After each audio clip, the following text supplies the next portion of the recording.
Hello beautiful people, welcome to yet another lovely video. In this video I'm going to be showing you how you can cover your cake with full black buttercream. But before that, I'm going to I get the questions a lot of times on how I achieve a deep gorgeous buttercream without adding too much color and then the taste is still perfect. The secret is that you add a little bit cocoa powder or navy blue color to stabilize the yellow color and then add in the black gel color bit by bit. That is the perfect way to have a perfect, gorgeous, and lovely smooth black buttercream. After we've gotten our buttercream ready, our black buttercream ready, then we start stacking the cakes. In this particular cake today, I'll be using my lovely signature red velvet cake. You can get the recipe on my YouTube channel. Just check down below. I'm going to drop the link below on how you can get this signature red velvet recipe. And also for the buttercream recipe, I'll also drop the link down below. Make sure you check that out. You know I love you. So it's very, very simple. Once I placed a little bit buttercream on the cake board, then I placed one of the first layers of the cake on, then I added in a little bit frosting in the middle, just to frost it together.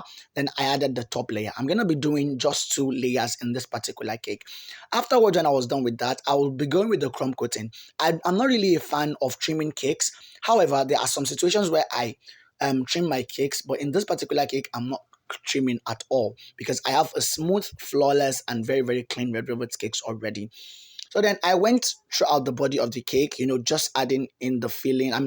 Just crumb coating and adding in the buttercream little by little by little by little.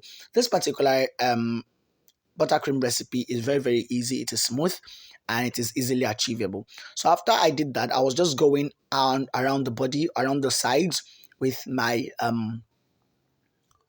cranked palette knife, and then I was just doing that and that and that and that. So I was practically this is what we call the crumb coating. So when I was done with that, I just took my cake comb, then I went around the body again just to make sure I have a very smooth finishing and I can have a perfect, lovely, lush final cake at the end of the day. So afterwards, I just went on the edges because I love having a smooth, sharp edge with my buttercream.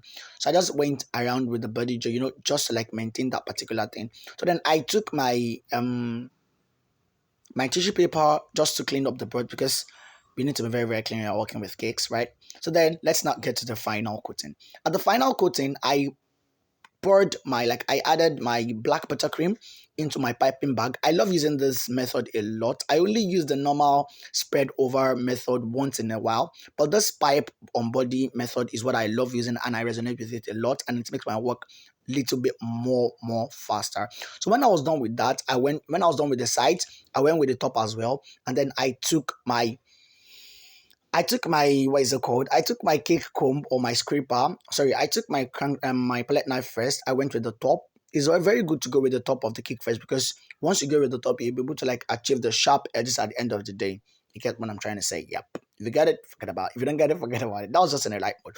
But then, guys, for you those that are watching and you are new to this YouTube channel, my name is Fondant Cake Boy. I'm a skilled baker, a master cake creator, and an end-to-end content creator. I upload lots of recipe videos on this YouTube channel, and also how I grow my cake business, recipes, and all of that, and how I run my business as a student entrepreneur, what have you or whatnot. So if that sounds interesting to you and you're also getting value from this channel, please subscribe to this channel and click the notification bell so that you will get notified once I upload a new video every single other time. So guys, what I was just doing was that once I finished with this final screen coating, I went around again with my design. I love this particular cake comb. So then I did the piping. I'm using a 1M nozzle here. I love this pattern a lot. It's very, very simple, straightforward, no paparazzi, nothing too much, right? And that is why I just love it. Very, very simple. So then this design was just inspired. I was not really going for anything special, but this is just me. I melted white chocolate till pounded. That is how I got that effect. Then I added in this gold leaf. I had this gold leaf for one wedding cake I did last. So I just picked it in and I just added it just to the body, just to make it a little bit pompous, now. just following the vibe. So guys, if you are getting value from this particular cake, please like this and drop a comment below showing me how much you love this particular cake. Really, really, if you know you really love it. So after I was done with that, I felt like the white chocolate was too much. I was just removing it and just removing it little by bit and bit by bit. But then again, I went in again with my luster dust.